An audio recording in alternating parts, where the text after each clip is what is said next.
প্রিয় এসএসসি শিক্ষার্থীবৃন্দ, SSC chemistry express কোর্সে তোমাদের সবাইকে স্বাগত। আজকে আমরা দেখব রসায়নের অধ্যায় 9 এসিড এবং ক্ষারক সমতা এর পার্ট 3। পার্ট 1 এ আমরা এসিড নিয়ে কথা বলছিলাম এবং পার্ট 2 তে আমরা ক্ষারক নিয়ে কথা বলছিলাম এবং ক্ষার নিয়ে কথা বলছিলাম এবং পার্ট 3 এই আজকের ক্লাসে আমরা হচ্ছে যে পিএস মান মানে কি, পিএস কি এবং যে পানির যে ক্ষরতাগুলো রয়েছে এবং পানির ক্ষরতা কিভাবে দূর করা যায়, পানি কিভাবে বিশুদ্ধ করা যায় এবং সবার শেষে বোর্ড কোশ্চেন নিয়ে আলোচনা করব। ওকে, তাহলে আজকের মতো শুরু করা যাক। প্রথমে আমরা দেখব পিএস এর ধারণা। আসলে পিএসটা আসলে কি? পিএসটা হচ্ছে যে আমাদের H+ আয়নের ঋণাত্মক লগারিদম। আমরা জানি যে অ্যাসিড কি করে।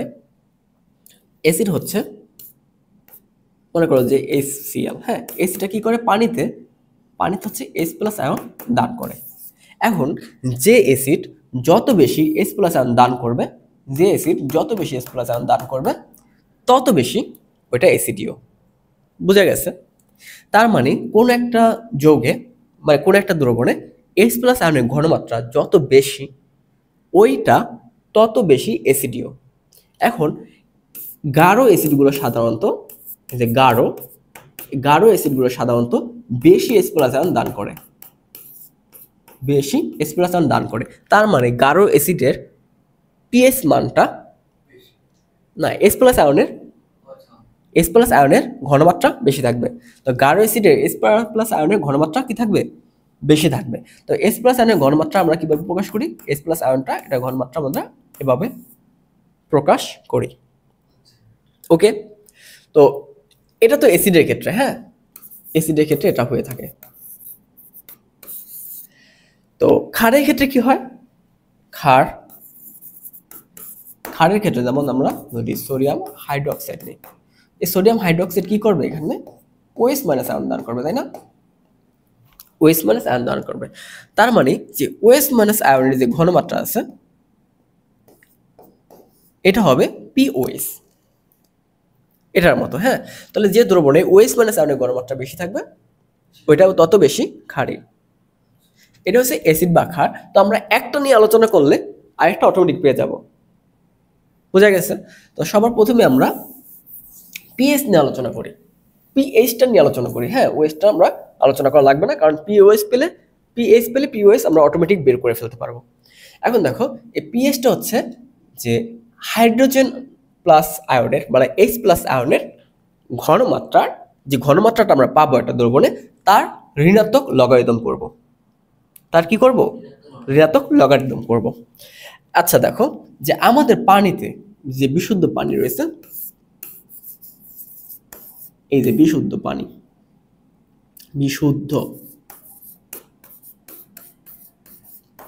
আচ্ছা দেখো, এই বিশুদ্ধ পানিতে কি কি থাকে? বিশুদ্ধ পানি মনে করো যে H2O। এখানে কি কি থাকে?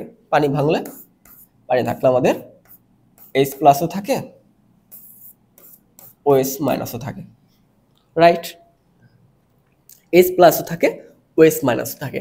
তো আমরা যেহেতু এই বিশুদ্ধ পানি পিএস মান বের করব, তার মানে আমরা এই বিশুদ্ধ পানি যে পিএস এর যে এই মানটা আছে H+ আয়ন এর ঘনমাত্রা নিয়ে কাজ করব।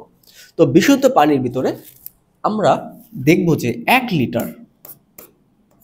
লিটার পানিতে, কোন পানিতে? বিশুদ্ধ পানিতে। 1 লিটার বিশুদ্ধ পানিতে H+ থাকে কত? H+ আয়নের ঘনমাত্রা হচ্ছে 10⁻⁻7 মোল। ঠিক আছে? তার মানে এই যে H+ আয়নের ঘনমাত্রাটা হচ্ছে 10⁻7 মোল পার লিটার। তাহলে এটা হচ্ছে বিশুদ্ধ পানির ঘনমাত্রা, H+ আয়নের ঘনমাত্রা। তাহলে বিশুদ্ধ পানির পিএইচ কত হবে? তাহলে পিএইচ যদি আমরা বের করতে চাই, এই সূত্রের ভিতরে যদি ভরে দেই, পিএইচ - লগ তারপর H+ আয়নের ঘনমাত্রা। তাহলে আমরা যদি পিএইচটা বের করতে চাই, একটা কালার নেই, ধর এখানে আমরা পিএইচটা বের করব। ওকে, তাহলে লগ, এখানে থাকবে H+ আয়নের ঘনমাত্রা। H+ আয়নের ঘনমাত্রা কত? এত, 10⁻⁻7। ওকে, এখন এটাকে যদি আমরা ক্যালকুলেশন করি, মান চলে আসবে কত বলো? মান চলে আসবে 7। বোঝা গেছে?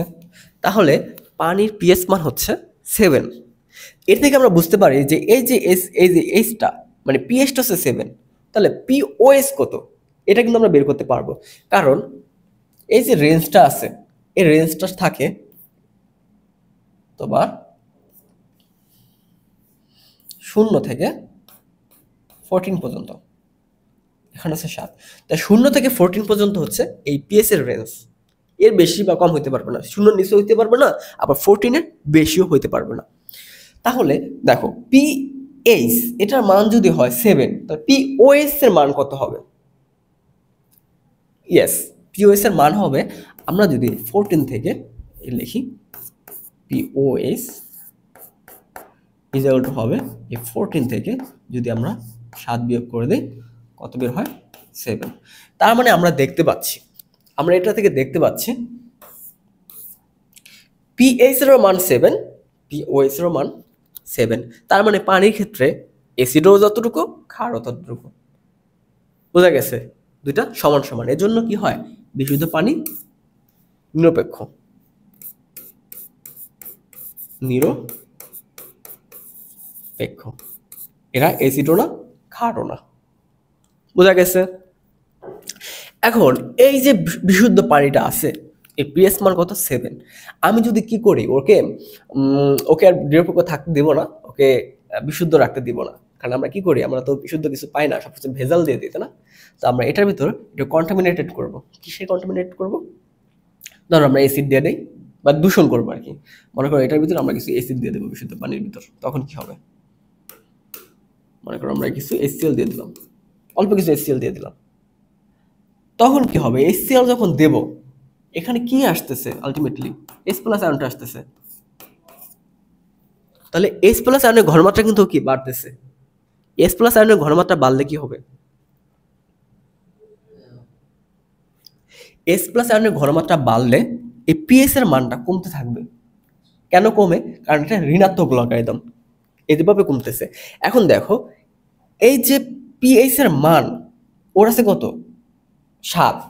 ও 7 থেকে যদি আমি 6 আনতে যাই, 6 আনতে চাই, মানে এতটুকু, মানে 7 থেকে 1 পার্থক্য কত? 1 ব্যবধান। এই 1 ব্যবধান যদি আমি কমাতে চাই, তাহলে আমাকে এখানে 10 গুণ 10 গুণ H+ আয়ন দিতে হবে। 1 কমাতে গেলে আমাকে 10 গুণ H+ আয়নের ঘনমাত্রা বাড়াতে হবে। বুঝছো? মানে হচ্ছে এই যে HCl হাইড্রোক্লোরিক অ্যাসিডটা, এটা 10 গুণ দিতে হবে। মানে এখানে যতটুকু আর কি ঘনমাত্রা আছে, H+ আছে, ঘনমাত্রা আছে, তার 10 গুণ। হ্যাঁ, মানে 1 লিটার দ্রবণের ভিতরে। তাহলে এই 10 গুণ H+ আয়ন দিলে এর ঘনমাত্রা কমবে কত? মাত্র 6 থেকে 1 কমবে। এটাই হচ্ছে ঋণাত্মক লগারিদমের খেলা। তো যদি আমরা বাড়াইতে চাই, আমরা এখন কি করব? যে বাড়াবো, মনে করো যে আমরা এখানে 7 থেকে কি করব? 8 করব। 7 থেকে 8 করব। তখন কি কাজটা হবে?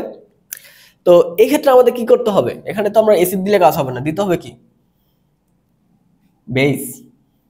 বেস মানে ক্ষার দিতে হবে। হ্যাঁ, ক্ষার বা অ্যালকালি যেটা দাও। তো এখানে আমরা কি দিতে পারি? Sodium hydroxide. এটা যখন দিব, তাহলে এখানে কি কি আসবে? এখান থেকে ওএইচ মাইনাসটা আসবে। ওএইচ মাইনাসটা যখন আসবে, তখন দেখো এখানে আছে কত? 7। 7 থেকে আমাদের কি হতে হবে? ওএইচ মাইনাসের ঘনমাত্রাটা বাড়াতে হবে। তখন এই জায়গায় আমাদের আবার 10 গুণ করে ওএইচ মাইনাস বৃদ্ধি করতে হবে। বোঝা গেছে? তার মানে দেখো, আমাদের এটার ভিতরে যদি আমি একটু ক্ষার দিয়ে দেই, ক্ষার দিয়ে দেই, তখন কি হয়? ক্ষার দিয়ে দেই, তখন পিএইচ মান বাড়ে। আর যখন অ্যাসিড দেই, তখন পিএইচ মান কমে। ওকে, তাহলে এগুলি হচ্ছিল আমাদের পিএইচ এর ধারণা। তো পিএইচ এমন একটা মান, সেটা দিয়ে আমরা ইন্ডিকেট করতে পারি যে যৌগটা বা কোনো একটা পদার্থ এটা কতটুকু অ্যাসিডীয়, কতটুকু ক্ষার। এটা কিন্তু আমাদের খুবই জরুরি। যেমন এটা একটু মুছে দেয়।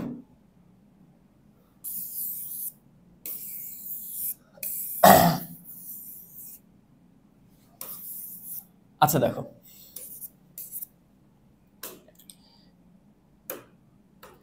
যেমন দেখো, আমাদের যে পাকস্থলী আছে পেট, এই পেটের পিএইচ মান কত বলো? পাকস্থলী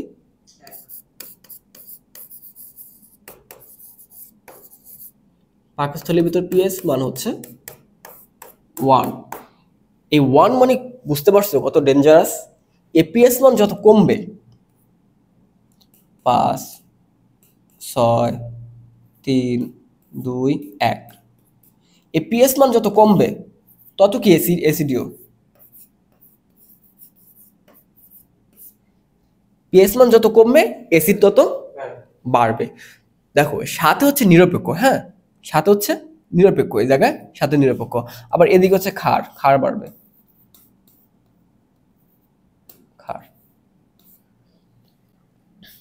এখানে যদি হয় 9, এখানে হবে 10, 11, 12, 13, 12, 13, 14 এইভাবে। আচ্ছা দেখো, তো পাকস্থলী পিএইচ মান হচ্ছে 1। এই 1 মানে বুঝতেছো যে কি পরিমাণ তীব্র একটা অ্যাসিড। হ্যাঁ, এটা আমি আগেই বলছিলাম যে এই 1, এই পিএইচ মানটা, এই কি কোন ধরনের পিএইচ থাকে এখানে? আমাদের এই সিএলটা থাকে আসলে পাকস্থলীর ভিতরে।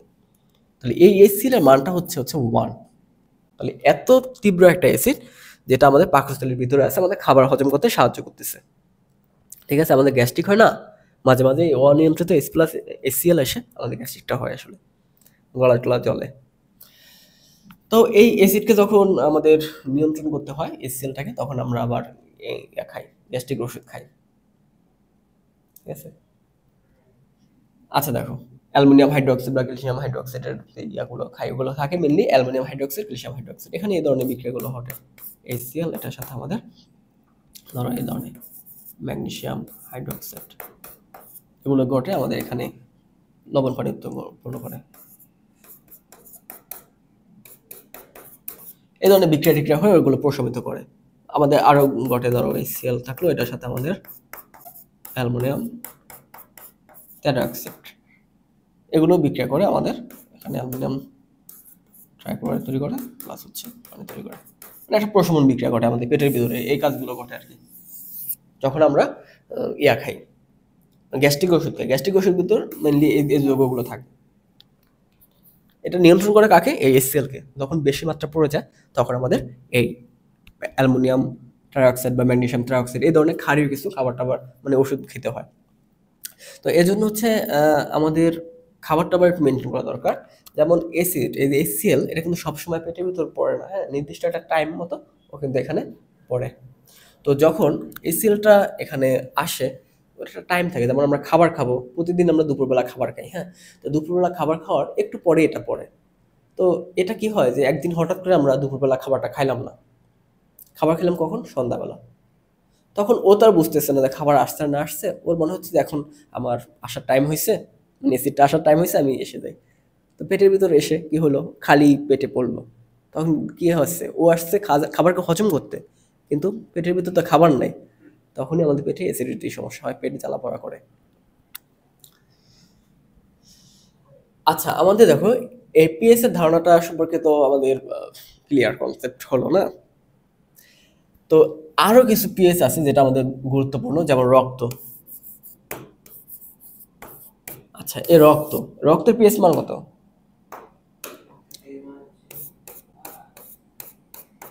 রক্তের পিএস মান হচ্ছে 7.43 থেকে 7.45।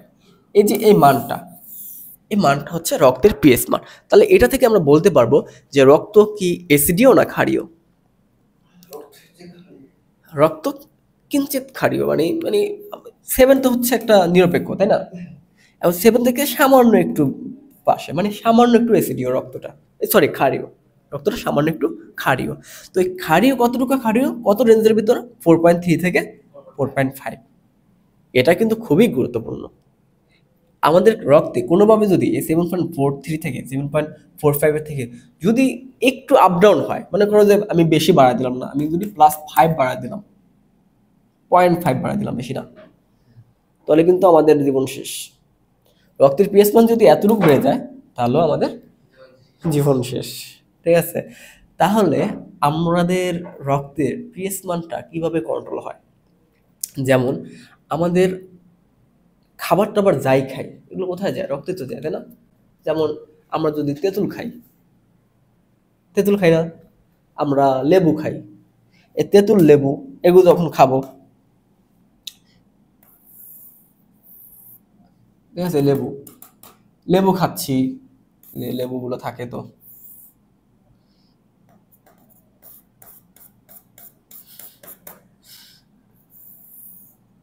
এই যে লেবু খাচ্ছি, তেঁতুল খাবো, হ্যাঁ, তেঁতুল টেতুল খাই। আচ্ছা দেখো, তা লেবু তেঁতুল এগুলো খাচ্ছি না, এগুলো কিন্তু আমাদের অ্যাসিডের পিএইচ মান বাড়ায় দেয়। তাহলে এই যে আমরা অ্যাসিড জাতীয় যে খাবারগুলো খাই, এগুলো আমাদের রক্তের পিএইচ মান বাড়ায় দিতে পারে। তাহলে আমাদের তো একটা বিরাট বড় হুমকির মুখে, তাই না? পিএইচ মান বেড়ে গেলে আমরা শেষ। কিন্তু সমস্যা নেই, আমাদের রক্তে একটা বাফার ক্রিয়া রয়েছে। ও কি করে? ও সবসময় এই পিএইচ মানটাকে ব্যালেন্স করে রাখে। আমরা যখন অ্যাসিড জাতীয় খাবার খাই তখন ও এটাকে ব্যালেন্স করে, আমরা যখন ক্ষার জাতীয় খাবার খাই তখন ও ওইটা ব্যালেন্স করে। এটাকে বলা হয় রক্তের বাফার ক্রিয়া। তো বাফার ক্রিয়া সম্পর্কে তোমরা ইন্টারে ওঠো, তখন আরো বিস্তারিত জানবা, হ্যাঁ। তারপর দেখো, এই পিএস মানটা কৃষিক্ষেত্রে কিন্তু অনেক গুরুত্বপূর্ণ। আমাদের কৃষিক্ষেত্রে দেখো যে মাটিগুলো থাকে, এই মাটির পিএস মান হচ্ছে এই 6 থেকে 8-এর ভিতরে। এটা হচ্ছে সবচেয়ে উপযুক্ত, সবচেয়ে ভালো আর কি। তো পিএস মান যদি এই 6 থেকে 8 রেঞ্জের ভিতর থাকে, তাহলে ওই মাটিটা হচ্ছে একটা ভালো মাটি, মানে কৃষিকাজের জন্য কৃষি মাটি, হ্যাঁ, কৃষি মাটি এটা ভালো। তো কিন্তু আমাদের সবসময় তো এটা পাওয়া যায় না, আমাদের তাই একটা রেঞ্জ দিলাম যে অন্তত পক্ষে এই 3 থেকে 10-এর ভিতর যে থাকে, মাটিটা অন্তত পক্ষে যেন 3 থেকে 10-এর ভিতর থাকে। এটা থাকলে চলবে। কি চলবে? মানে চাষাবাদ চলবে। যদি ভালো মাটি না, চাষাবাদ চলবে। কিন্তু কোনো কারণে যদি এই 3-এর নিচে নেমে যায় পিএস মানটা, কোনো কারণে যদি এই 3-এর নিচে নেমে যায়, তখন কি হবে? তখন কিন্তু এই মাটি আর ইউজ করা যাবে না। আবার যদি এই 10-এর বেশি হয়ে যায়, পিএস মানটা 10-এর বেশি হয়ে যায়, তখনও কিন্তু আমাদের এই মাটি ব্যবহারযোগ্য হবে না। তো কৃষিক্ষেত্রে আমাদের এই পিএস মানটা একটা উল্লেখযোগ্য ভূমিকা পালন করে। তো এই ক্ষেত্রে আমরা কি করতে পারি যে পিএস মান বৃদ্ধি করার জন্য মাটিতে আমরা মনে করো যে -3 নিচে নেমে গেছে, মানে 3 নিচে নেমে গেছে, আবার 10-এর উপরে উঠে গেছে পিএস মানটা, তখন আমাকে কি করতে হবে? আমাদের যেই এসিড জাতীয় যেই ক্ষার ইয়াগুলো রয়েছে, যখন কমে গেল, হ্যাঁ কমে গেল, তো এসিডিও, তাই না? এসিডিও। তো এটাকে প্রশমন করার জন্য আমাকে কি করতে হবে? এখানে এখানে কিছু ক্ষার জাতীয় কিছু কিছু যোগ যোগ করতে হবে। তখন আমরা কি করতে পারি? চুন দিতে পারি, ক্যালসিয়াম কার্বনেট, এগুলো দিতে পারি না? ক্যালসিয়াম কার্বনেট দিলে তো এটা কি করবে? এখানে এসিডটাকে প্রশমিত করবে। আর যদি এটা ক্ষার হয়ে যায়, তখন আমরা কি করব? তখন আমরা যে ফসফেট জাতীয় যে সারগুলো রয়েছে, যেমন অ্যামোনিয়াম ফসফেট যেটা রয়েছে, অ্যামোনিয়াম ফসফেট,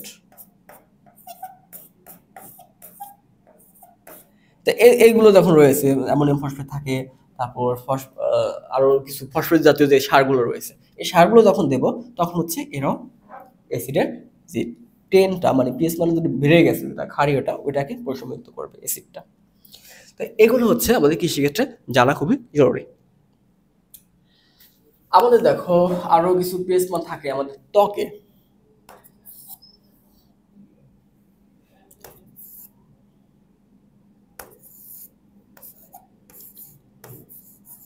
আচ্ছা, এটা হচ্ছে ত্বক, বানানো হয়েছে তো। আচ্ছা দেখো, এই ত্বক মানুষের বডি মানে আমাদের স্কিন, তা আমাদের স্কিনের পিএস মান কত বলো?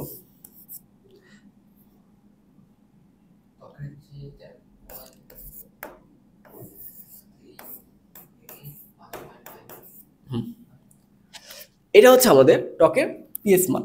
তাহলে 4.8 থেকে 5.5 এই রেঞ্জের ভিতর থাকে। তার মানে আমরা একটু দেখতে পাচ্ছি যে আমাদের শরীরে যে স্কিনটা আছে, এই স্কিনটা বা ত্বকের এই পিএস মান 7-এর নিচে। 7-এর নিচে মানে হচ্ছে এসিডিও, একটু এসিডিও, তাই না? তো এই এসিডিওটা বজায় রাখলে আমাদের ত্বকটা ভালো থাকবে। এজন্য আমাদের এই বেশি বেশি এই যে লাক্স সাবান টাবান যেটা আছে, আমরা যে লাইফ বয় সাবান বা যে সাবানগুলো আছে, হ্যাঁ লোকাল যে সাবানগুলো আছে, এই সাবানগুলো আমরা ইউজ করব না। সাবানগুলো ইউজ করবো, হ্যাঁ, মানে প্রতিদিন যে সাবান দিয়ে ডলতে হবে এমন তো না, কারণ বেশি সাবান দিয়ে ধরলে সাবানে কি থাকে, মনে করে এটা সাবান, সাবান আঁকা হয়নি, সুন্দর করে একটা সাবানই আঁকি, কি আছে জীবনে, ধরো এটা একটা সাবান, হ্যাঁ সাবান তো একটু ইয়া থাকে,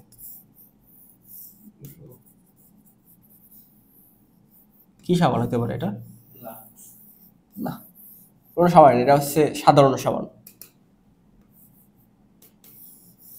ধরো একটা সাবান, হ্যাঁ যা হয়েছে হয়েছে, এটার নাম সাবান।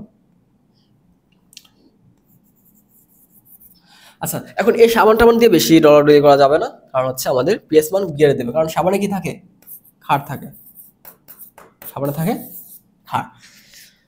আবার দেখো যে আমাদের ওই যে সে ডাব সাবানের ক্ষেত্রে চলে আসি, এই যে ডাব সাবান একটা সাবান ছিল, এই সাবানটা, ঠিক আছে, এখানে একটা সিম্বল ছিল আর কি।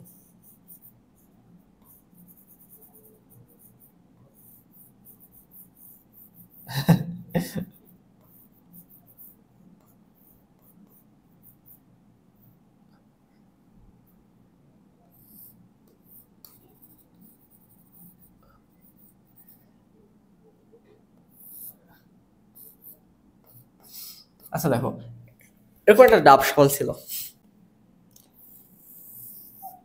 আর মনে করো না যে ডাব সাবানের অ্যাডভার্টাইজমেন্ট দিচ্ছি, দেখো এটা ওই একটা অ্যাডভার্টাইজমেন্ট দিছিল টিভিতে, ওইটা থেকে আমি সবসময় মনে রাখি আর কি পিএসটি। আমি সবসময় পড়ালেখাগুলো একটু ন্যাচারের সাথে রিলেটেড করে পড়তে চেষ্টা করি, তাহলে একটু মজা লাগে, প্লাস হচ্ছে মনে থাকে। তো এই ডাব সাবানের ক্ষেত্রে একটা অ্যাডভার্টাইজমেন্ট দিছিল, এখানে ও কি করছিল, পিএস যে পেপারগুলো ছিল, এখানে লাল যে পিএস পেপারটা ছিল, যে লাল পিএস পেপারটা ছিল, ওইটা ওখানে আর কি দিছিল ডাব সাবানে, এখানে দিছিল, দিছিল মতো কি হয়েছে, এই যে লাল কালারটা পরিবর্তন করেনি, লাল কালারটা পরিবর্তন করেনি, কারণ যদি ক্ষার যদি বেশি থাকতো তাহলে কি হতো, লাল কালার থেকে নীল হয়ে যেত, কারণ ক্ষার কি করে, ক্ষারে পিএস মান লাল থেকে নীল হয়। যখন এই ডাব সাবানে আমি এই পিএস পেপারটা দিব, তখন দেখতেছি যে এটা একটা বেশি একটা নীল হচ্ছে না, কিন্তু এই লোকাল সাবানে যখন এটা দিব, তখন হচ্ছে এটা একদম নীল হয়ে যাবে। লোকাল সাবানে কি হয়ে যায়, নীল হয়ে যায়, মনে করো যে আমার এই পিএস মানটা যাবে নীল হয়ে, কিন্তু এই ডাব সাবানে যখন দিলাম এটা নীল আর হচ্ছে না। তাহলে এ থেকে বুঝবো যে এটা ক্ষার কম আছে, কিন্তু অল্প ক্ষার আছে, বুঝছো? তো ক্ষার অল্প থাকলে কি হয়, আমাদের শরীরের জন্য ভালো, বেশি ক্ষার হইলে শরীরের জন্য খারাপ। যেমন কাপড় কাচা সাবান টাবান ওগুলোতে কিন্তু প্রচুর পরিমাণ ক্ষার থাকে, হ্যাঁ ওগুলো ভালো জামা কাপড় ধোয়ার জন্য, আমাদের শরীরের জন্য না। আচ্ছা অনেকে তো ডিটারজেন্ট দিয়ে গোসল করে, তাই না? কে বলো তো? আমাদের পাশা ভাই, ব্যাচেলার পয়েন্টের পাশা ভাই ডিটারজেন্ট দিয়ে গোসল করে। আচ্ছা দেখো, তো ত্বকের জন্য আমাদের এই পিএস মানটা হচ্ছে আদর্শ পিএস মান। তো এজন্য মাঝে মাঝে বৃষ্টিতে ভেজাটা একটু ভালো। তুমি যদি মাঝে মাঝে একটু বৃষ্টিতে ভেজো, দেখো তোমার ত্বকটা একটু সুন্দর থাকে, কারণ বৃষ্টির পানি কিছুটা অ্যাসিডিও। কেন অ্যাসিডিও হয় সেটা পরে ব্যাখ্যা করবো। আচ্ছা দেখো এখনই বলে দিই,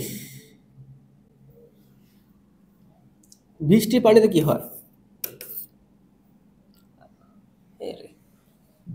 আচ্ছা দেখ বৃষ্টির পানি পরে পড়ছি, আমি সামনে আগে যাই। এখন দেখো পিএস যে মানগুলো আছে, এতক্ষণ এতক্ষণ যে আমরা পিএস সম্পর্কে ধারণা পাইলাম, পিএস কি জিনিস, পিএস এর মানগুলো দেখলাম, তোমার 1 থেকে 10 10 পর্যন্ত থাকে, তাই না? এই মানগুলো এভাবে থাকে। এখন এই যে 1 থেকে 14 পর্যন্ত থাকে, এই মানগুলো দিয়ে আমরা বুঝতে পারি যে এটা হচ্ছে ক্ষার নাকি অ্যাসিড। কিন্তু এগুলো মাপবো কি দিয়ে আসলে, কোনটার মান কত, 5 না 10 না 20 কি 15, 15 না 13 না 14, এগুলো কিভাবে বুঝবো, কিভাবে মাপবো? এই মাপার জন্য, এই পরিমাপ করার জন্য আমাদের কতগুলো মেজারমেন্ট রয়েছে। যেমন দেখো এটা একটা স্কেল, স্কেলের নাম হচ্ছে পিএস স্কেল। এই পিএস স্কেল দিয়ে আমরা মাপতে পারি, এটা হচ্ছে আদর্শ একটা পিএস স্কেল, এটার সাথে আমরা সবসময় তুলনা করি। তো কি করি যে আমরা যে লিটমাস পেপার যেটা রয়েছে, এগুলো হচ্ছে কি লিটমাস পেপার, এই দেশে আমাদের লিটমাস পেপার,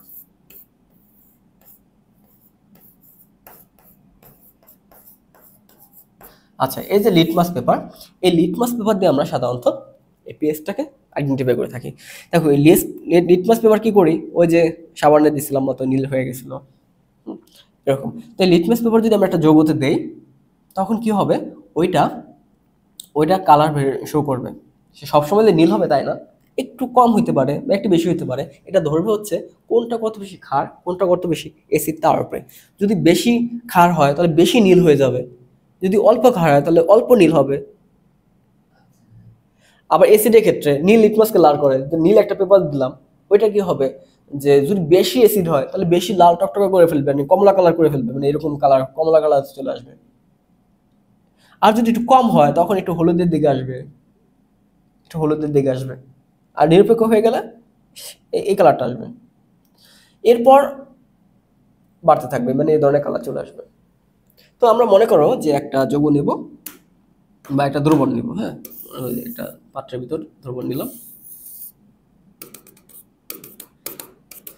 তো এটার ভিতরে কি আছে আমরা জানি না, তো আমরা ঢুকাই দিব এখানে একটা, মনে করো যে নীল একটা লিটমাস পেপার ঢুকাই দিলাম এটার ভিতরে। তারপর আমি দেখলাম যে নীল লিটমাস পেপারটা হয়ে গেল কি ধরনের, কমলা কালার, মানে যতটুকু আর কি ঢুকাইছি, নীল হয়ে গেল কি কমলা।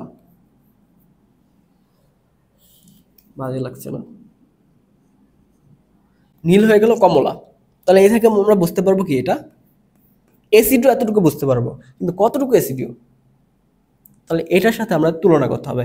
এটাকে আমরা ধরে এনে এটা পিএস মানের সাথে মিলাই, যে কোনটার সাথে ম্যাচিং হচ্ছে। দেখো এই পুরোটা টান দিয়ে দিলাম, দেখি কোনটার সাথে ম্যাচিং হয়। এটার সাথে একটু ম্যাচিং হয় নাকি এদিকে টান দিই, মেনলি এটার সাথে একটু ম্যাচিং হয় তাই না? হুম হুম হুম এটার সাথে না, এটার সাথে না, এটার সাথে একটু ম্যাচিং হয়, তার মানে পিএস মান 4। তাহলে আমরা এই দ্রবণের পিএস মান 4, পিএস হচ্ছে 4 পেয়ে গেছি। সুতরাং এটা একটা অ্যাসিডিও।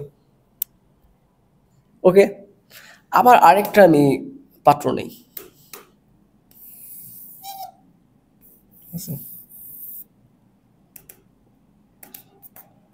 কি আছে জানি না, একটা জিনিস আছে। এটার মধ্যে আমি একটা লাল লিটমাস পেপার ঢুকাই দিলাম।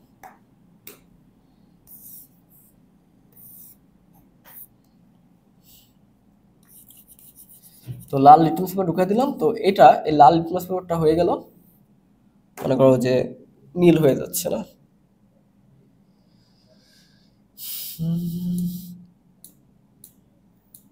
এই ধরনের কালার চলে আসছে। ধরো এটা এই ধরনের একটা কালার চলে আসছে, সবসময় যে নীল হবে তাই না।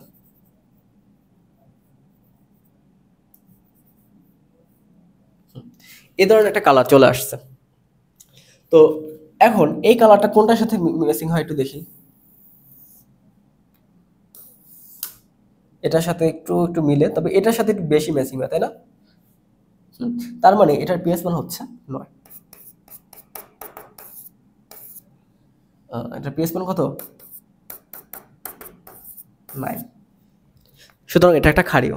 তো এইভাবে কিন্তু আমরা বের করে ফেলতে পারি যে এটা পিএস মান কত লিটমাস পেপারের সাহায্যে। তো এটা খুবই মানে সস্তা একটা পদ্ধতি, যেটা দ্বারা তুমি সহজে পিএস মান বের করে ফেলতে পারো। কিন্তু এখন আধুনিক কিছু পদ্ধতি বের হয়েছে, যেমন এই ধরনের মিটার। এই যে এটা হচ্ছে পিএস টেস্টার, পিএস মিটার। এগুলো কি করবা জানো, এই দ্রবণটার ভিতরে আয়না শুধু চুপা দিবা, অটোমেটিক এখানে পিএস রিডিং চলে আসবে। এই জায়গায় মনে করো এখানে রিডিং দেখাবে তোমাকে 2 3 4 এরকম রিডিং দেখাবে। তারপর এই যে মিটার, এই যে এটারে ওই দ্রবণীতে ঢুকাবা, ঢোকালে কি হবে, এখানে সুইচ অন করবা, এখানে পিএস মান দেখাই দিবে, ওএস মান চাইলে তাও দেখাই দিবে। এই যে এগুলো এখন ডিজিটাল হয়ে গেছে না, এখন আর এই পেপারে মেল আছে। হ্যাঁ হ্যাঁ, এই যে কত ধরনের মেশিন, এখানে আরো একুরেটলি পাবা, একদম 6.444, মানে দশমিক ফ্র্যাকশনও পাবা। এখানে তো দশমিক পাচ্ছি না, এটা অনুমান করে যাচ্ছে কোনটার সাথে মিলতেছে। আর এগুলো দিয়ে আমরা একদম প্রিসাইজ একুরেটলি আমরা মেজারমেন্ট করতে পারবো পিএস মানটা। ওকে, তো পিএস মানটা কিন্তু মেজারমেন্ট করা একটা গুরুত্বপূর্ণ বিষয়।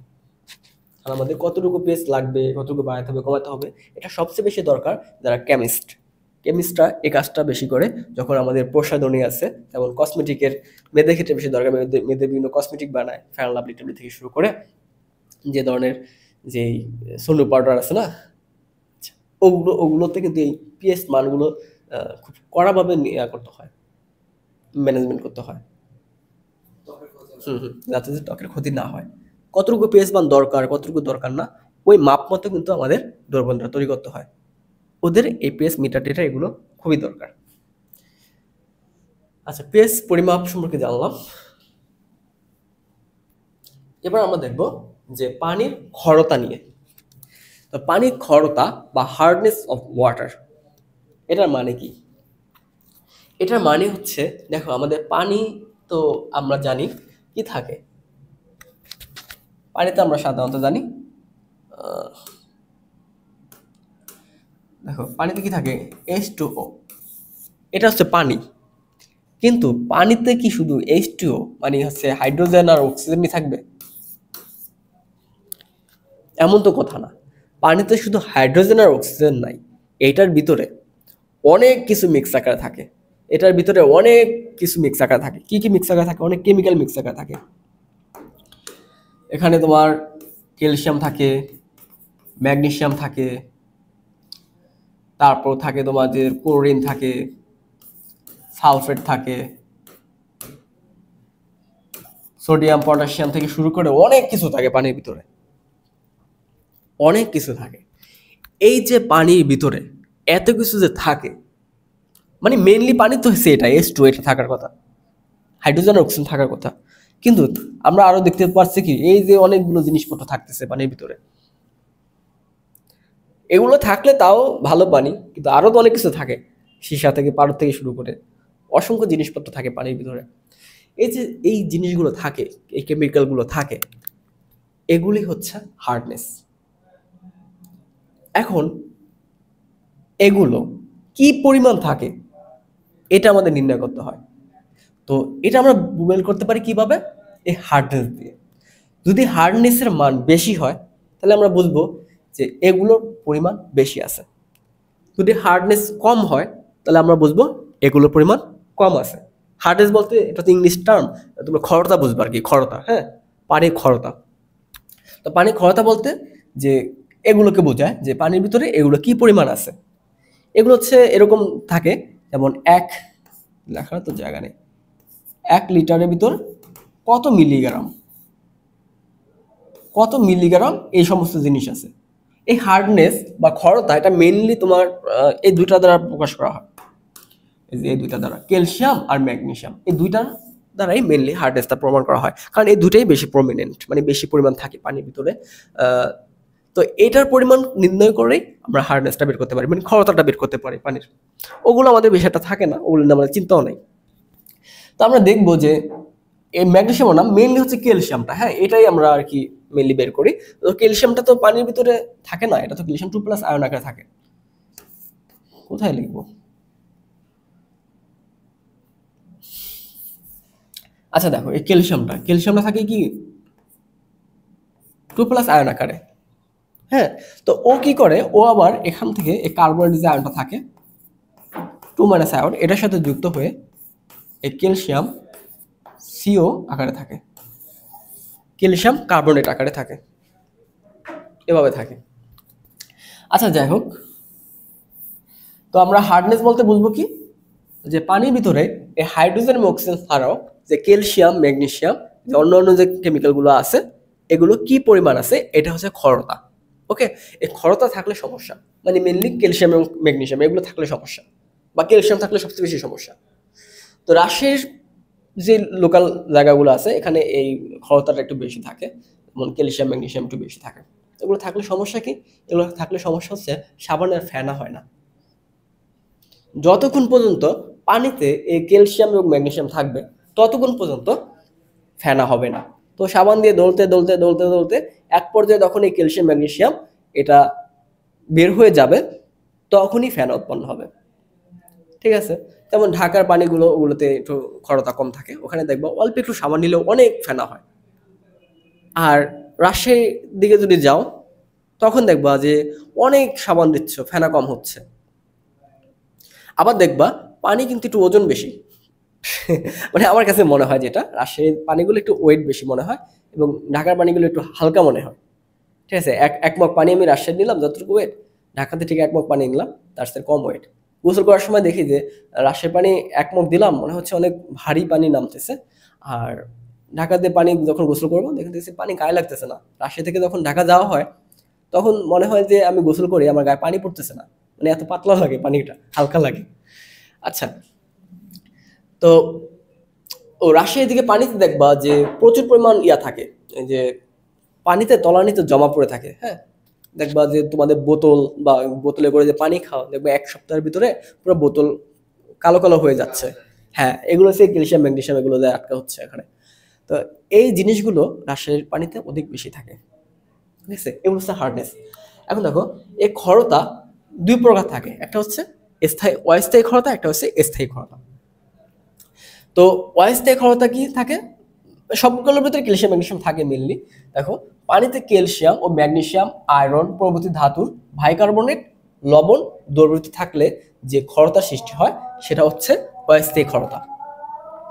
যেমন আমাদের ক্যালসিয়ামের সাথে বাইকার্বনেট আয়নটা যুক্ত আকারে আছে, প্রভৃতি বাইকার্বনেট একটা যুক্ত আকার আছে।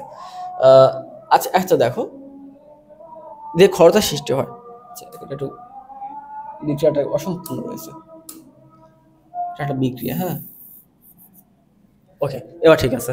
এখন দেখো এই ক্ষরতা আমরা কিভাবে দূর করতে পারি। অস্থায়ী ক্ষরতাটা আমরা মেনলি এই পানিকে যদি একটু তাপ দেই, এটা মানে তাপ দেওয়া, ঠিক আছে, এই পানিকে যদি একটু তাপ দেই তাহলে এই ক্যালসিয়াম কার্বনেটটা হয়ে এখানে সলিড আকারে তলানি হয়ে পড়ে, তলানি জমে যায় এবং হচ্ছে কার্বন ডাইঅক্সাইড এটা তো উড়ে চলে যাবে আর পানিটা আমাদের বিশুদ্ধ পানিটা থাকবে। ঠিক আছে, তাহলে অস্থায়ী যে ক্ষর যেগুলো থাকবে এটাকে আমরা তাপ দিলেই সাধারণত ক্যালসিয়াম কার্বনেটটা অদক্ষিপ্ত হবে, কার্বন ডাইঅক্সাইডটা উড়ে যাবে এবং আমাদের বিশুদ্ধ পানিটা থেকে যাবে। কিন্তু যেটা স্থায়ী ক্ষরতা, যেমন পানিতে ক্যালসিয়াম ম্যাগনেসিয়াম আয়রন প্রভৃতির ধাতুর ক্লোরাইড বা সালফেট লবণ দ্রবীভূত থাকে, এটা ডেঞ্জারাস। কি ধরনের থাকবে দেখো, লবণ কি ধরনের লবণ, ক্লোরাইড লবণ বা সালফেট লবণ। আমরা তো দেখছিলাম যে ওখানে সালফেট আছে, ক্লোরিন আছে, ক্যালসিয়াম আছে, ম্যাগনেসিয়াম আছে। ওগুলো যদি সালফেট বা ম্যাগনেসিয়াম, যেমন দেখো এখানে ক্যালসিয়াম কার্বন ক্লোরাইড আকারে আছে, এই যে ক্যালসিয়াম ক্লোরাইড, এই যে ধাতুর যে ক্যালসিয়ামের সাথে ক্লোরাইড যদি যুক্ত থাকে এগুলো হচ্ছে স্থায়ী ক্ষরতা সৃষ্টি করে। তো এগুলোকে তাপ দিয়ে আমরা কোনোভাবেই ক্ষরতা দূর করতে পারবো না। এগুলো ক্ষরতা দূর করতে গেলে আমাদের একটা কেমিক্যাল রিয়াকশন করতে হবে, সেটা হচ্ছে সোডিয়াম কার্বনেটের সাথে বিক্রিয়া করতে হবে। এই পানিটাকে, এটা তো শুধু ক্যালসিয়াম ক্লোরাইড না, এখানে পানিও আছে। হ্যাঁ, তো এই ক্যালসিয়াম ক্লোরাইডটা থেকে পানিতে যদি আমরা সোডিয়াম কার্বনেট দিই তখন এই সোডিয়াম কার্বনেট এই পানির এই ক্যালসিয়াম ক্লোরাইডটা এটা বিক্রিয়া করে নিয়ে যাবে, নিয়ে যেয়ে কি করবে দেখো এখানে ক্যালসিয়ামের সাথে কার্বনেটটা যুক্ত হয়ে ক্যালসিয়াম কার্বনেট হয়ে এটা অদক্ষিপ্ত হবে, আর এই জায়গাটায় এই সোডিয়ামের সাথে ক্লোরিন যুক্ত হয়ে সোডিয়াম ক্লোরাইডের লবণ তৈরি করবে। আর এখানে যে আমাদের পানিটা ছিল সেই পানিটা আমরা এখানে বিশুদ্ধ পানি আকারে পেয়ে যাবো, H2, এটা আমাদের বিশুদ্ধ পানিটা পেয়ে যাবো। বোঝা গেল স্থায়ী ক্ষরতার ক্ষেত্রে আমরা কিভাবে দূর করতে পারি পানির, সোডিয়াম কার্বনেট দ্বারা বিক্রিয়া দিয়ে দিব। সোডিয়াম কার্বনেট দ্বারা বিক্রিয়া করলে যে পানির স্থায়ী ক্ষরতা সৃষ্টিকারক যে পদার্থগুলো থাকে ক্যালসিয়াম ক্লোরাইড বা ম্যাগনেসিয়াম ক্লোরাইড, এগুলো বিক্রিয়া করে ক্যালসিয়াম কার্বনেট এবং সোডিয়াম ক্লোরাইড এবং পানি বিশুদ্ধ পানিটা আমাদের বের করে দিবে। এইভাবে আমরা অস্থায়ী ক্ষরতা এবং স্থায়ী ক্ষরতা বের করতে পারি। তো পানির হার্ডনেসের একটা মাপ আছে, ওটা তোমাদের বইতে হয়তো নাই, ইন্টারও নাই। আচ্ছা দেখো, যেমন এটা যদি থাকে যে হার্ডনেস, এই হার্ডনেসটা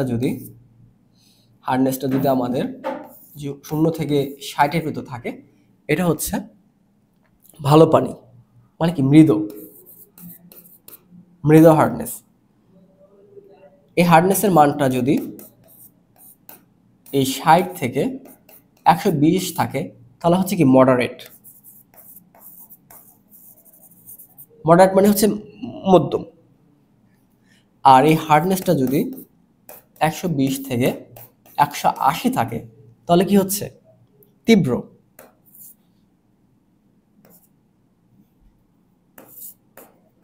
তীব্র। এখন এই হার্ডনেসটা যদি এই 180 চাইতেও বেশি হয়ে যায় তখন কি হয়ে যাবে? তখন হচ্ছে একদম এক্সিস্ট লেভেলের হার্ডনেস, বুঝছো? অতিরিক্ত তীব্র। এটা একটা মাপ। এই হার্ডনেসগুলো আমরা এভাবে মেপে থাকি। এটা কিভাবে মাপতে পারি? এটা হচ্ছে যে এই যে 1 লিটার পানিতে ক্যালসিয়াম কার্বনেটের কত ক্যালসিয়াম CO3 এর পরিমাণ, কত, যে কত মিলিগ্রাম আছে আর কি। এটা মেনলি বের হয়, হার্ডনেসটা বের হয় মিলিগ্রাম পার লিটারে বের হয় হার্ডনেসটা, ঠিক আছে? যেমন 1 লিটার দ্রবণে কত গ্রাম এই ক্যালসিয়াম কার্বনেট রয়েছে, কত মিলিগ্রাম, হ্যাঁ, এর পরিমাণ কতটুকু মিলিগ্রামে। আচ্ছা, হার্ডনেস গেল বা খরতা গেল। এবার আমরা আসি যে আচ্ছা দেখো আমাদের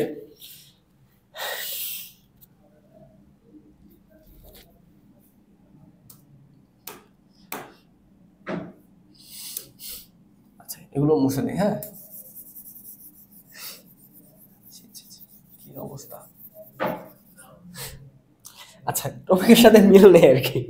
তো মানে এটা হচ্ছে পানির ভিতরে কিছু আমাদের জিনিসপত্র থাকে, ওটা নিয়ে আমরা একটু হিসাব নিকাশ করবো। যেমন বিওডি, দুটা কয়েকটা টার্ম আছে, টার্ম নিয়ে তোমাদের পড়াবো, হ্যাঁ। এই যে বিওডি, বিতে বায়োলজিক্যাল, ওতে অক্সিজেন, এতে ডিমান্ড, বায়োলজিক্যাল অক্সিজেন ডিমান্ড। এটার মানে কি? এটা মানে হচ্ছে যে 1 লিটার পানিতে উপস্থিত মানে কি পরিমাণ পচনযোগ্য জৈব দূষককে ব্যাকটেরিয়ার মতো অণুজীব দ্বারা ভাঙতে যে পরিমাণ অক্সিজেনের প্রয়োজন হয় তাকে উক্ত পানির বিওডি দরকার। এখন দেখো পানিতে তো শুধু ওই হাইড্রোজেন আর অক্সিজেন থাকবে না, এখানে ক্ষারতাও থাকে, ক্যালসিয়াম ম্যাগনেসিয়াম থাকে, পাশাপাশি আমাদের আরও জিনিস থাকে। পানি তো আমরা বিশুদ্ধ রাখি না, পানিতে আমরা হচ্ছে পুকুর, নদী, খাল, বিল যা খুশি ফালায় পানি তো অবস্থা খারাপ করে দিচ্ছি, তাই না? এছাড়া পানিতে আমাদের অনেকগুলো অণুজীব থাকে, অনেক কিছু মারা টারা যায়, অনেক তো দূষিত জিনিসপত্র ফালায়। এখন এই জিনিসগুলো তো আমাদের ডিকম্পোস্ট করতে হবে, মানে পানি থেকে সরাতে হবে। এগুলো সরায় কারা? এই যে ব্যাকটেরিয়া, কিছু ব্যাকটেরিয়া থাকে, অণুজীব থাকে, ওরা হচ্ছে বায়োলজিক্যাল যে জিনিসগুলো আর কি, যেমন জৈব জিনিসগুলো যেগুলো থাকে ওগুলো আর কি এরা সরানোর চেষ্টা করে, পানি থেকে বিক্রিয়া করে ওগুলো পানি থেকে মুক্ত করার চেষ্টা করে। তো ওখানে ওদের তো অক্সিজেন দরকার হয়, ওগুলো পড়াইতে ধরাইতে পারে ছেড়ে দিতে, তো অক্সিজেন প্রয়োজন হয়। তাহলে যে পরিমাণ ওদের অক্সিজেনটা আর কি প্রয়োজন হয়, এই যে ব্যাকটেরিয়া বা অণুজীব ওরা কি করে, মনে করো যে একটা মাছ বা কিছু মারা গেল পানিতে, ওটা তো আর পানিতে রাখা যাবে না, ওটাকে পানি থেকে সরাতে হবে। তখন ওই যে ব্যাকটেরিয়া বা অণুজীব আছে ওই মাছটা বা যেটা মারা গেল ওটাকে দ্রুত করে ফেলে, জারিত করে ফেলে। আচ্ছা দেখো, ভেঙে ফেলে, নষ্ট করে ফেলে, পচিয়ে ফেলে, হ্যাঁ, যেটা হচ্ছে পচনযোগ্য। তাহলে এটার জন্য কি দরকার? অক্সিজেনের দরকার হয়। তো সেখানে যে পরিমাণ অক্সিজেনটা আসলে আমাদের লাগবে ওইটাই হচ্ছে এই বিওডি, তার মানে হচ্ছে বায়োলজিক্যাল অক্সিজেন ডিমান্ড। এখন দেখো কোন পানিতে বিওডির মান যত বেশি সে পানি তত বেশি দূষিত। এটা থেকে আমরা বুঝতে পারবো, দেখো যদি পানিতে মাছের কথা চিন্তা করি বা অন্য কোনো একটা কিছু চিন্তা করবো, মনে করো যে তোমাদের পুকুরে 2টা মাছ মারা গেছে। এখন ওই মাছটাকে দ্রুত ডিকম্পোস্ট করতে বা দ্রুত পচিয়ে ওটাকে বের করে ফেলতে যে পরিমাণ আমাদের অক্সিজেন দরকার, এখন মনে করো যে মাছ মারা গেছে 100টা, এখন কি অক্সিজেন পরিমাণ আরো বেশি দরকার না? কাদের দরকার? এই ব্যাকটেরিয়াদের দরকার। ব্যাকটেরিয়া তো আর কি ওদের খাবে টাবে কেটে ওগুলো সরাবে আর কি, ডিকম্পোস্ট করবে। তো এটা করতে 10টা মাছ যদি মারা যায় তাহলে কি আরো বেশি দরকার, অক্সিজেনের দরকার, ডিমান্ডটা মানে বেশি দরকার, অক্সিজেন বেশি দরকার। তার মানে অক্সিজেন বেশি দরকার মানে বিওডির মান বেশি, মানে বিওডির মান বেশি মানে কি বোঝাবে? যে ওখানে বেশি ময়লা আছে, বেশি আবর্জনা আছে, ওগুলো করার জন্য, ডিকম্পোজ করার জন্য আমাদের বেশি অক্সিজেন দরকার। ওকে, তাহলে এ থেকে বুঝতে পারছো যে বিওডি যদি মান বেশি হয় তাহলে ওই পানিটা তত বেশি দূষিত। সেম একই টার্ম চলে আসে এখানে সিওডি। তাহলে বিতে বায়োলজিক্যাল ডিমান্ড, অক্সিজেন ডিমান্ড, আর সিতে কি হবে? এই সিতে হচ্ছে কেমিক্যাল অক্সিজেন ডিমান্ড। তো আমাদের বায়োলজিক্যাল জিনিসপত্র তো ব্যাকটেরিয়া ওরা ডিকম্পোজ করবে, কিন্তু এই যে কেমিক্যাল যে যৌগগুলো থাকে, আমার তো পানিতে শুধু মাছ টাছই মরে না, আমার তো যত ময়লা ফেলা আছে, কেমিক্যাল যত বর্জ্য টর্জ্য আছে সব পানিতে ফেলি, নদীতে ফেলি। হ্যাঁ, দেখে ইন্ডাস্ট্রিয়াল যে বর্জ্যগুলো, ওয়েস্টগুলো, আমার তো বাংলা এটা ভালো না। হ্যাঁ, তো ওখানে যে ইয়াগুলো থাকে, কেমিক্যালগুলো থাকে, 1 লিটার পানিতে উপস্থিত জৈব বা অজৈব যে দূষকগুলো রাসায়নিক পদার্থ দ্বারা, এই যে রাসায়নিক পদার্থ দ্বারা ভাঙতে যে পরিমাণ অক্সিজেনের প্রয়োজন হয় তাকে ওই পানির সিওডি বলা হয়।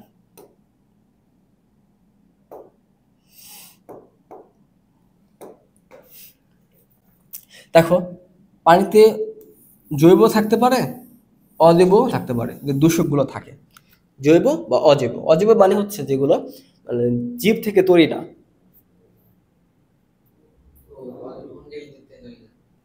ইনঅর্গানিক, বুঝতেছো তো? তো যেগুলো জীব থেকে তৈরি না, তাহলে এই জৈব হোক আর অজৈব হোক, এই দূষকগুলো রাসায়নিক পদার্থের মাধ্যমে আমি কি করে ফেলবো, ভেঙে ফেলবো বা সরিয়ে ফেলবো, ভেঙে টেঙে সরিয়ে ফেলবো, দূষকগুলো সরিয়ে ফেলবো। তাহলে ওখানে যে পরিমাণ অক্সিজেনের দরকার হয় তাকে উক্ত পানি সিওডি বলা হয়। এটাও বেশি, কোনো পানির সিওডির মান বেশি মানে কি ওই পানি তত বেশি দূষিত। সিওডির মান বেশি মানে ওখানে বেশি পরিমাণ দূষক আছে, ওটার বেশি পরিমাণ অক্সিজেন দরকার ভাঙতে, তাই না? তাহলে সিওডি মানে বুঝবো যে বেশি পরিমাণ সিওডি মানে ওখানে বেশি পরিমাণ মানে পানিটা দূষিত। তো এই ছিল সিওডি ও বিওডি। এখন তোমাদের একটা প্রশ্ন আসে পরীক্ষায়, সেটা হচ্ছে একই পানি দিলাম, সেখানে সিওডির মান বিওডির অপেক্ষা একটু বেশি থাকে। একই পানি, সিওডির মান বিওডির অপেক্ষা বেশি থাকে, কারণ এখানে এই সিওডির ক্ষেত্রে দরকার জৈব এবং অজৈব দুটাই কিন্তু ভাঙতে অক্সিজেনের দরকার হয়। এই দেখো, এখানে জৈব এবং অজৈব দুইটা দূষককেই ভাঙতে বা পচনশীল কোথায় গেল,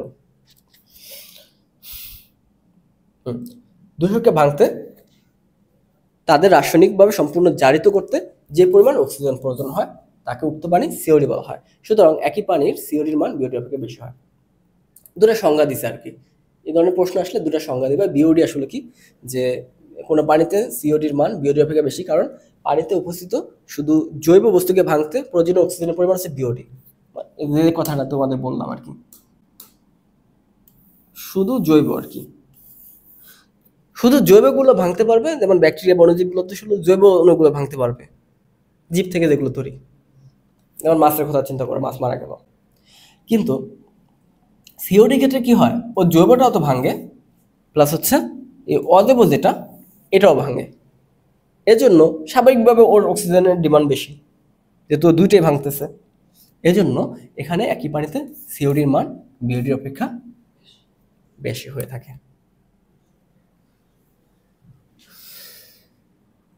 আচ্ছা, এবার আমরা দেখব যে পানির বিশুদ্ধকরণ। পানি বিশুদ্ধকরণ কিভাবে আমরা পানি বিশুদ্ধ করতে পারি। দেখো, আমাদের পানিতে বিশুদ্ধ করার বেশ কয়েকগুলো পদ্ধতি রয়েছে, তার ভিতরে যে পপুলার কিছু পদ্ধতি সেটা রয়েছে ফুটানো। এই ফুটানো এটা ঢাকা শহরে প্রচুর হয়। ঢাকা শহরে পানিগুলো বয়লিং করে মেনলি খাওয়া হয়, আর যাদের ফিল্টার আছে তো ভালোই, এখনো মানে সব জায়গায় এই ফিল্টারগুলো থাকে, কিন্তু বেশিরভাগ পানি হচ্ছে ফুটিয়ে খায় ঢাকা শহরেরগুলোতে, কারণ ওখানে ডিপ টিউবওয়েল তো অ্যাভেলেবেল না। গ্রামগঞ্জে ডিপ টিউবওয়েল গাড়ে পানি খেয়ে ফেলে। তারপর পুকুরের পানি বা অন্য সমুদ্রের পানি বা সমুদ্রের পানি না, নদীর পানি, এই পানিগুলো আমরা কি করি, ফুটে টুটে খেতে পারি। ফুটে খেলে আমাদের ওখান থেকে জীবাণুমুক্ত হয়।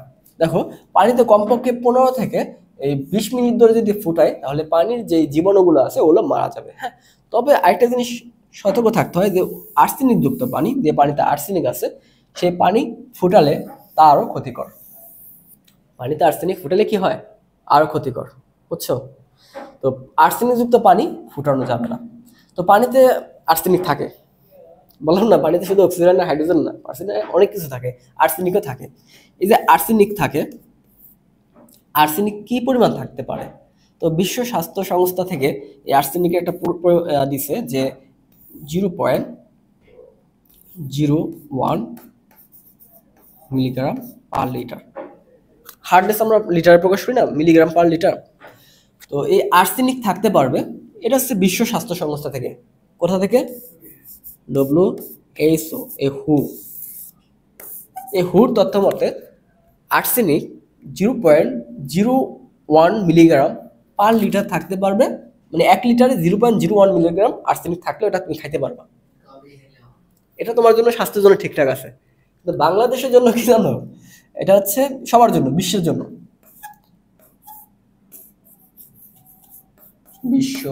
বিশ্বের জন্য। আর বাংলাদেশের জন্য এটার মান হচ্ছে 0.05 মিলিগ্রাম। এটা কাদের জন্য? এটা হচ্ছে বিলির জন্য বেশি, মানে বাংলাদেশের মানুষের জন্য এই মানটা করে দিয়েছে 0.05। তার মানে বাংলাদেশের পানিতে 0.05 মিলিগ্রাম যদি আর্সেনিক থাকে তাও তুমি খেতে পারবা। কিন্তু দেখা যায় বাংলাদেশে এই মানটা 0.05 না, এখানে চলে আসে 0.9, এমনকি চলে আসে 0.1, আরো বেশিও চলে যায়, তাও খাচ্ছি আমরা।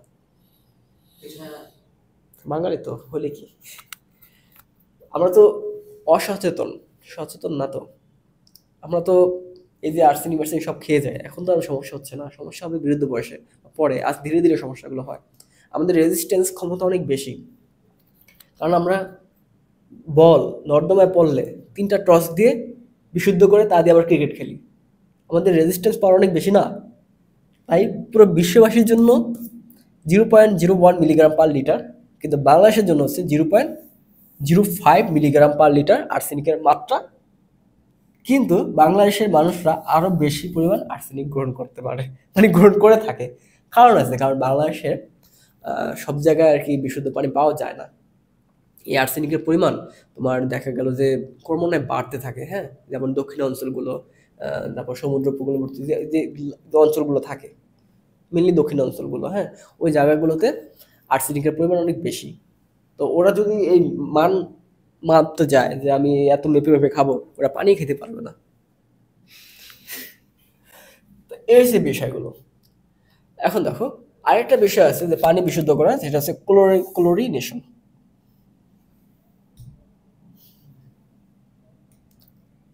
এই যে ক্লোরিনেশন, তো ক্লোরিনেশনটা কি হয়, যে ব্লিচিং পাউডার নামে একটা জিনিস শিখছো? ব্লিচিং পাউডার,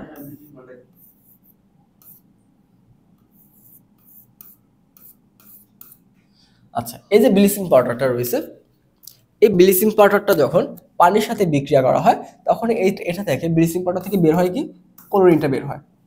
ঠিক আছে, এই ক্লোরিনটা বের হয়, এই ক্লোরিনটা বের হয়ে এই পানির যে ইয়াগুলো রয়েছে, যে জীবাণুগুলো রয়েছে, পানির জীবাণুটাকে ভেঙে ফেলে। দেখো পানিতে প্রয়োজনীয় পরিমাণ ব্লিচিং পাউডার যোগ করলে যে উৎপন্ন ক্লোরিনটা জারিত করার মাধ্যমে কিকে জারিত করে, যে জীবাণুকে জারিত করে ধ্বংস করে দেয়।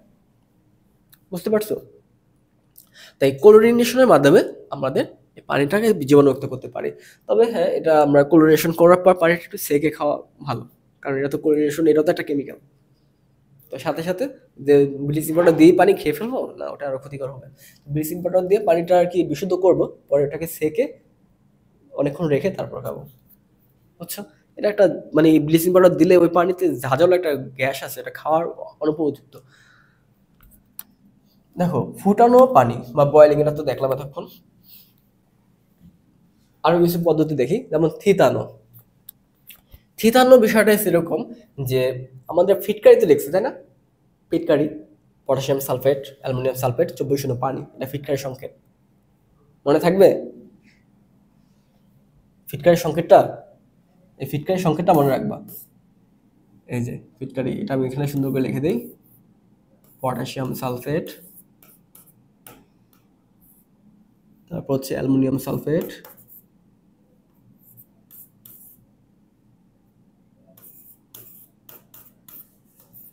ইন্টু কত অণু পানি, 24 পানি। এটা হচ্ছে আমাদের ফিটকারি সংকেত, বিরাট বড় একটা সংকেত। তো এই ফিটকারিটা দিয়ে আমরা পানি থেতানোর কাজ করতে পারি। ওকে, তো এটা কি করব, যে পানি, মনে করো যে 1 বালতি পানি আছে, এটার ভিতরে আমরা ফিটকারি দিয়ে দিলাম। ফিটকারিটা সাধারণত সাদা থাকে, ফিটকারি গুঁড়া গুঁড়া কুচি দিয়ে দিলাম এখানে। তো ফিটকারি দিয়ে দিলে কি হবে, এই ফিটকারিটা দিলে পানিটা দেখবা যে ফিটকারিটা আমার বাস্তব অভিজ্ঞতা আছে। তো আমি পুকুরের পানিগুলো কি করতাম, যখন ইয়াকাল চলে আসতো, শীতকাল চলে আসতো, পুকুরের পানি কমে যেত, তখন পানিটা আর কি বেশি দূষিত হয়ে যেত। তখন পানিটা বালতি করে নিয়ে এসে ওটাকে একটু ফিটকারি একটা জালিতে বেঁধে রাখতাম, ওটা একটা চোখ দিয়ে উঠিয়ে দিতাম। উঠে দিয়ে কিছুক্ষণ রাখলে দেখতাম যে পুরো পানি পরিষ্কার ক্লিন হয়ে গেছে, আর নিচে নিচে হচ্ছে এই ময়লা জমে আছে, এভাবে ময়লা গাঁতগুলো জমে থাকে নিচে, এখানে এখানে গাঁতগুলো জমে থাকে এভাবে, আর এই পুরো পানিটা ক্লিন হয়ে যায় ডিপ টিউবওয়েলের পানির মতো ফিটকারিটা দিলে। এটাকে বলে থিতানো, যে পানির যে ময়লাগুলো থাকে ওগুলো নিচে জমা পড়ে থাকে। ওটা কতক্ষণ রাখতে হবে, আধা ঘন্টা রেখে দিলেই হয়ে যায়। ফিটকারি দেখছো কখনো? হুম, বাজারে কিনতে পাওয়া যায়, বাজারে ফিটকারি থেকে কিনে নিয়ে আসলাম। আর আরেকটা যে পদ্ধতি রয়েছে ফিটকারিতে গেল, শাকন পদ্ধতি। এটা হচ্ছে খুবই অর্ডিনারি পদ্ধতি, যে বর্তমানে বাজারে জীবাণু মুক্ত যে আর্সেনিক বা অন্যান্য যে ইয়াগুলো থাকে, দূষক যে থাকে, দেখা এগুলো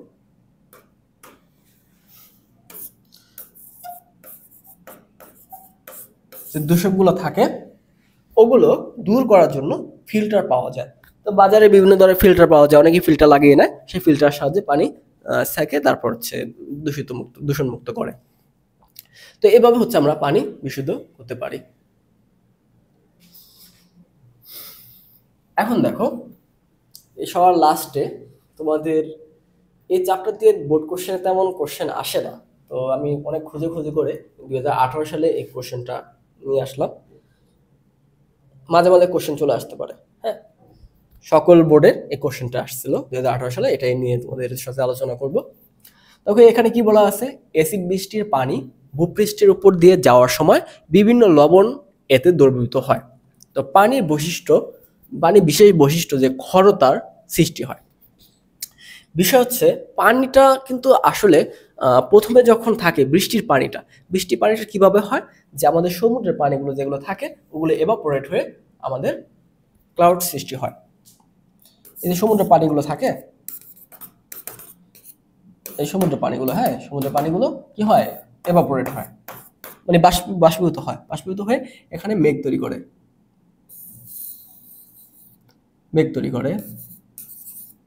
তো এই মেঘ থেকে পরে কি হয়, বৃষ্টি আকার ঝরে।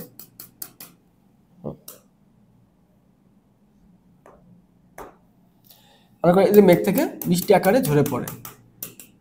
এই যে বৃষ্টির পানিটা, হ্যাঁ, এই বৃষ্টির যে পানিটা H2O, এটা হচ্ছে সবচেয়ে বিশুদ্ধ পানি। এখানে শুধু হাইড্রোজেন এবং অক্সিজেন থাকবে। কিন্তু সমস্যা হচ্ছে এই বৃষ্টি পানি নামার সময় ওখানে কিন্তু অনেক কিছুর সাথে মিক্স হয়, যেমন কার্বন ডাইঅক্সাইড, নাইট্রোজেন ডাইঅক্সাইড, ওর সাথে মিক্স হয়ে আবার অ্যাসিড বৃষ্টি হয়ে পড়ে। আচ্ছা, ওটা পরে আলোচনা করবো। আচ্ছা, এখন দেখো, এই যে এভাপোরেট হয়ে যে পানিটা উঠলো, এই মেঘ সৃষ্টি করলো, এখানে এই যে মেঘ সৃষ্টি করে দিল, এই মেঘ থেকে যে বৃষ্টির পানিটা পড়লো, এই পানিটা তো শুধু এখানে পড়বে না, ল্যান্ডে পড়বে, পাহাড় পর্বত সব জায়গায় পড়বে। তো সেখান থেকে এই পানিটা মনে করো যে এই পাহাড় টাহাড়ে পড়লো,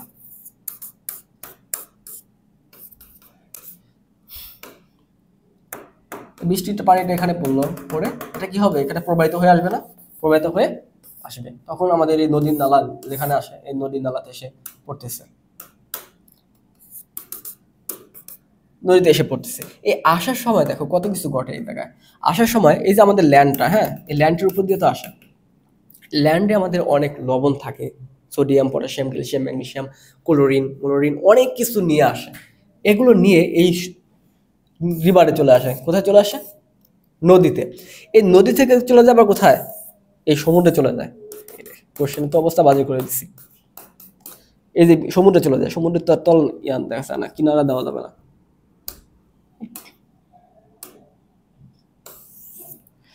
আচ্ছা দেখো, এই সমুদ্রে চলে আসে।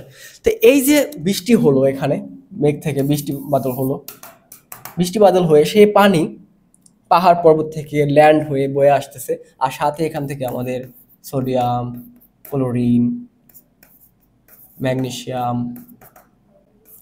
ক্যালসিয়াম, এই জিনিসপত্রগুলো, সালফেট টালফেট, আরো অনেক কিছু, পটাশিয়াম, আরো অনেক কিছু এগুলো কি করে নিয়ে আসতেছে, কোথায় নিয়ে আসতেছে, বেবে বেবে এই নদীতে নিয়ে আসতেছে। এই নদী এগুলো সব কিছু নিয়ে এনে এই সমুদ্রে ফেলাইতেছে। এর জন্য কিন্তু সমুদ্রের পানি লবণাক্ত। কখনো কি ভেবে দেখছো যে সমুদ্রের পানি এত লবণ কোথা থেকে আসলো? আসলে সমুদ্রের পানিতে এই যে যত বৃষ্টি বাদল হয়, ল্যান্ডে যে লবণ টবণ আছে এগুলো মিক্স করে এসে শেষ গতি হচ্ছে এই সমুদ্রে। আবার দেখো সমুদ্রে যখন ইভাপোরেট হয় তখন কিন্তু এই লবণগুলো আর উপরে নিয়ে উঠতেছে না, এখানে শুধু আমাদের H2O পানিটা কিন্তু উপরে শুধু উঠতেছে, লবণটা কিন্তু উপরে আর যাচ্ছে না। তার মানে যে পানিগুলো নিয়ে আসলো এই লবণগুলো, এগুলো সমুদ্রের নিচে তলানি হিসেবে জমা হয়ে গেল বা সমুদ্রের সাথে থাকলো, আর যখন বাষ্পীভূত হলো তখন পানিটা শুধু যাচ্ছে, লবণগুলো থেকে যাচ্ছে। এভাবে মিলিয়ন মিলিয়ন বছর ধরে এই সমুদ্রের পানি কিন্তু লবণাক্ত হয়ে আসছে। ঠিক আছে, এখন দেখো এই যে লবণাক্ত যে হয়ে আসছে,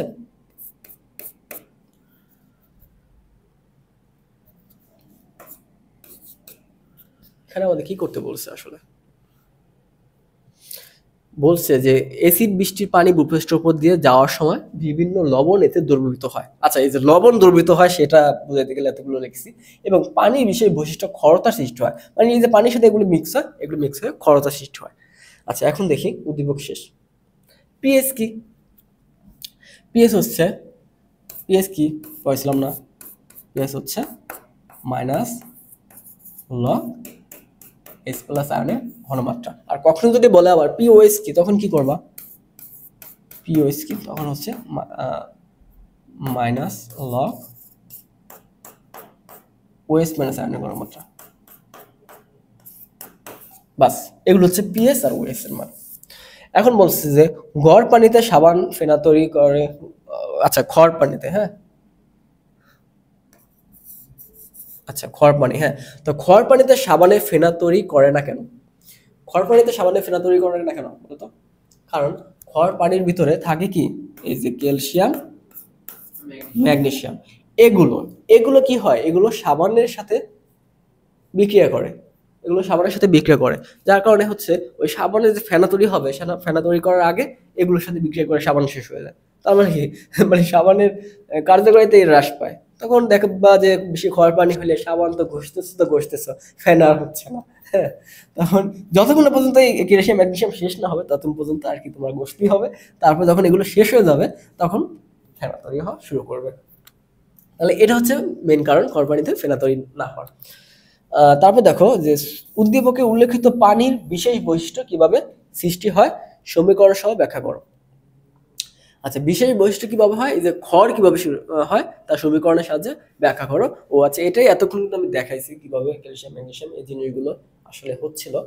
তো এগুলো তোমার হচ্ছে এই এগুলো দেখাবো যে ক্যালসিয়াম, ক্যালসিয়াম যেটা ছিল, ক্যালসিয়াম যে 2+ আয়নটা, এটা আমাদের পানি যে ক্লোরিন আছে এটার সাথে যুক্ত হয়ে ক্যালসিয়াম ক্লোরাইড তৈরি হবে। মুছে দিই এগুলো।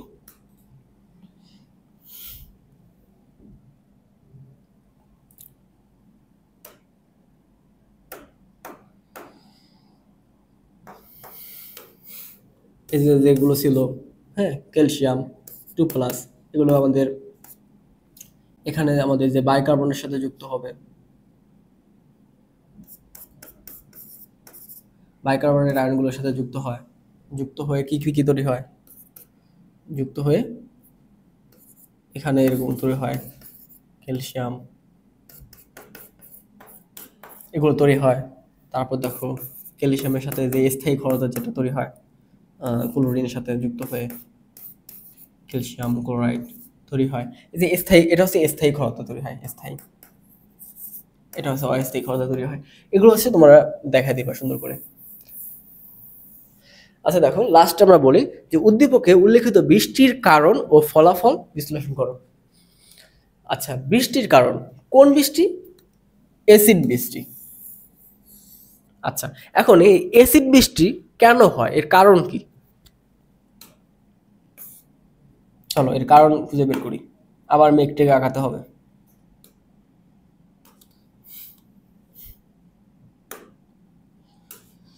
আচ্ছা, ধরো এখানে এই মেঘগুলো ছিল, মেঘ তো আঁকানো হচ্ছে না। আচ্ছা যাই হোক, এই মেঘগুলো ছিল, হ্যাঁ। এই মেঘগুলো থেকে কি হচ্ছে, বৃষ্টি হচ্ছে।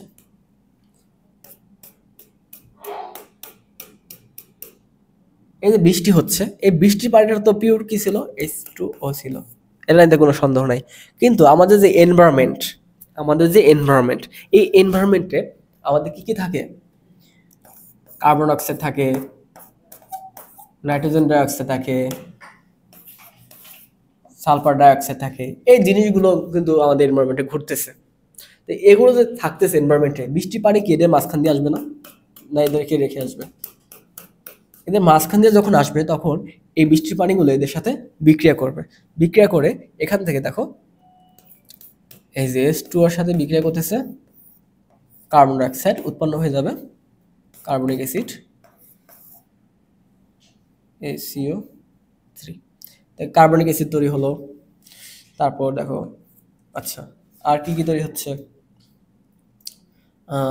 নাইট্রোজেনের সাথে যখন বিক্রিয়া করতেছে NO2, তখন এখানে নাইট্রিক অ্যাসিড তৈরি হয়ে যাচ্ছে। তারপর সালফারের সাথে যখন বিক্রিয়া করতেছে, এত নিচে দেখা যাচ্ছে না মনে হয়,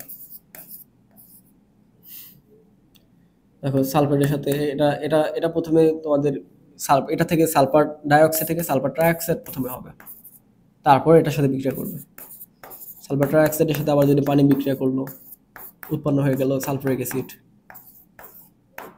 আচ্ছা, তো এই যে বৃষ্টি পানি থেকে এগুলো নামতেছে, তখন এই যে মোলগুলো রয়েছে, গ্যাসগুলো রয়েছে, এদের সাথে বিক্রিয়া করে carbon dioxide, nitrogen dioxide, sulphur dioxide, এদের সাথে বিক্রিয়া করে আমাদের অ্যাসিড বৃষ্টি হচ্ছে।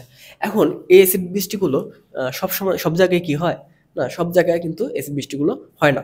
অ্যাসিড বৃষ্টি হয় যে জায়গায়, যে আমাদের কলকারখানা রয়েছে, ইন্ডাস্ট্রিজগুলো রয়েছে, ওই জায়গায় বেশি অ্যাসিড বৃষ্টি হয়। কেন? ওই কলকারখানা ইন্ডাস্ট্রি থেকে আমাদের বেশি পরিমাণ carbon dioxide, nitrogen, sulphur dioxide এগুলো কিন্তু নির্গত হয়। তো কলকারখানা, ইটের ভাটা, এসব অঞ্চল থেকে এসব অঞ্চলের আশেপাশে যেহেতু কার্বন ডাইঅক্সাইড বা এই গ্যাসগুলো বেশি রয়েছে, তো ওখানে যখন বৃষ্টি হয় তখন এই গ্যাসগুলোর সাথে বিক্রিয়া করে অ্যাসিড আকারে কিন্তু বৃষ্টিটা পড়ে। এটা কিন্তু খুবই মারাত্মক। এজন্য কলকারখানা বা ইটের ভাটা এগুলো আশেপাশে কিন্তু ফসল ভালো জন্মায় না, কারণ অ্যাসিড বৃষ্টির কারণে ফসলগুলো নষ্ট হয়ে যেতে পারে। আর গ্রামগঞ্জে ওখানে অ্যাসিড বৃষ্টি হবে খুবই সামান্য, কার্বন ডাইঅক্সাইড এগুলো সব জায়গায় থাকে, খুব সামান্য, মানে লঘু অ্যাসিড বৃষ্টি হবে, ওটা স্বাভাবিক। আর অ্যাসিড বৃষ্টির পানি তো একটু অ্যাসিডিও, জানো বৃষ্টির পানি একটু অ্যাসিডিও থাকে। আচ্ছা, তো এই ছিল অধ্যায় 9-এর পার্ট 3 আজকের মতো শেষ করলাম। তো এগুলো ভালোভাবে তোমরা এক্সারসাইজ করে দিও, এই চ্যাপ্টারটা বিক্রিয়াগুলো দেখে দিও, এখান থেকে মাঝে মাঝে কোশ্চেন চলে আসে, তো একটু দেখে দাও বিক্রিয়াগুলো। তো এ পর্যন্তই ছিল পার্ট 3। তো আগামী ক্লাস হচ্ছে অধ্যায় 10-এ তোমাদের সাথে দেখা হবে। সে পর্যন্ত সবাই ভালো থাকো, আল্লাহ হাফেজ।